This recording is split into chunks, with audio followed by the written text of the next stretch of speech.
it's Krista again, and today I want to talk about Addictions Life Recovery Part 12 and The Real You Emerges. This is titled, and also this is one of my favorites because I'm going to be talking about another huge universal law that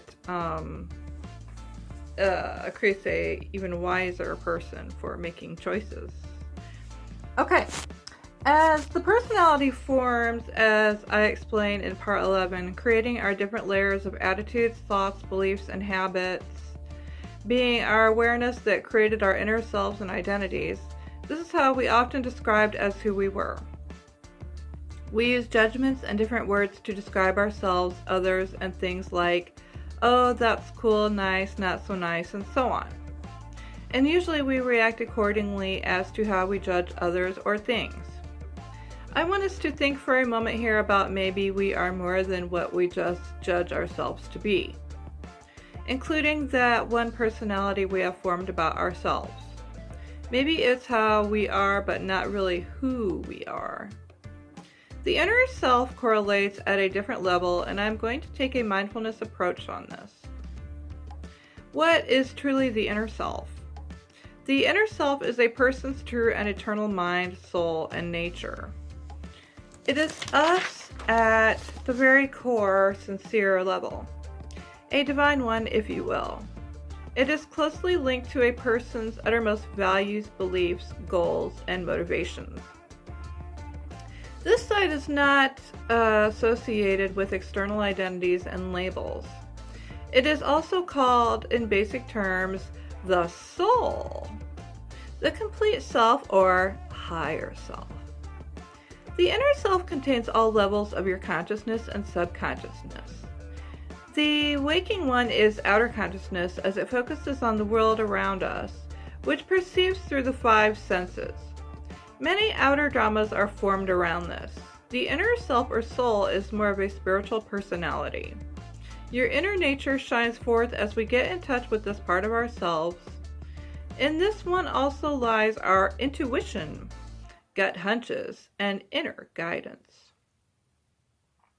The great universal law that lies in this is a great one, because when we begin to trust this part of ourselves and learn to trust our own gut instincts about certain situations and things, but also can make the wisest choices about even the smallest or largest things in our lives, like even as to where to shop at that day, can we use gut hunches as to where an idea can give you a good feeling or not so good feeling, and go for the idea with the better feeling. When you get a bad hunch about something, do you ever go through with whatever it is, and then it turns out to be a bad experience? When you go with the gut hunch that feels right, the choice you make more entails a more positive experience when you choose it. This is trusting your inner self on a more divine level. Now, the trick is to make the wisest choices and decisions, is to balance out rational thought and choice with the gut hunch choice.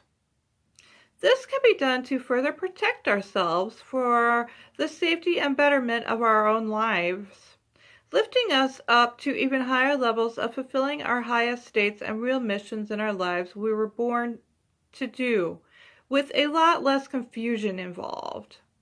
I do believe especially this information is vital to all the ones that want to practice it to help pull ourselves up out of detrimental situations.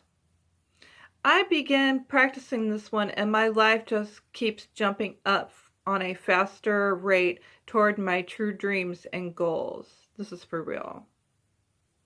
There are many ways we can begin to trust and use this part of ourselves.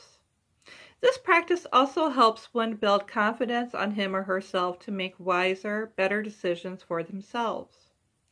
We can start with ourselves during this time, and the result might blow you away, like they did me. So much negativity and a reality of bad situations begin to actually melt and just seem to kind of just fall away in my own personal experience. of using those. Then you only begin to find your inner greatness and potential, and maybe you'll find out this life isn't a bad place and there are greater things waiting for you.